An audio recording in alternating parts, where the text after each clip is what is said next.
Hola, hola, ¿qué tal? ¿Cómo estás? Mi nombre es Alejandra M. Bienvenida aquí a un nuevo video. Te doy la más cordial bienvenida y bueno, pues hoy te voy a enseñar esta app que se llama Efectos de Sonido. Ok, bueno, estos efectos de sonido los puedes ocupar para personalizar alguna notificación, ya sea de un mensaje, ya sea de WhatsApp, de Facebook o de lo que tú quieras. Por ejemplo, podemos seleccionar este primero. Ok.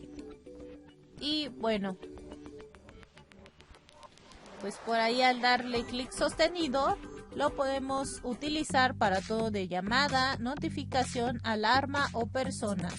Por ejemplo, lo podemos utilizar para alarma. Vamos a cerrar.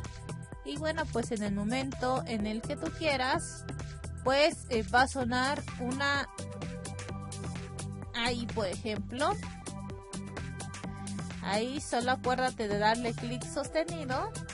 Ok, y bueno, pues seleccionas para qué lo quieres. Ok, bueno, la verdad es que hay muchísimos tonos, los cuales los puedes utilizar para lo que tú quieras. Y bueno, pues pruébalo. Prueba esta aplicación nueva, te la voy a dejar en la descripción del video para que la puedas utilizar. Se llama Efectos de Sonido para llamadas entrantes, textos, mensajes, WhatsApp, notificaciones. Y bueno, pues espero que te haya gustado. Mi nombre es Alejandra M y nos vemos en otro video más. Chau, chau.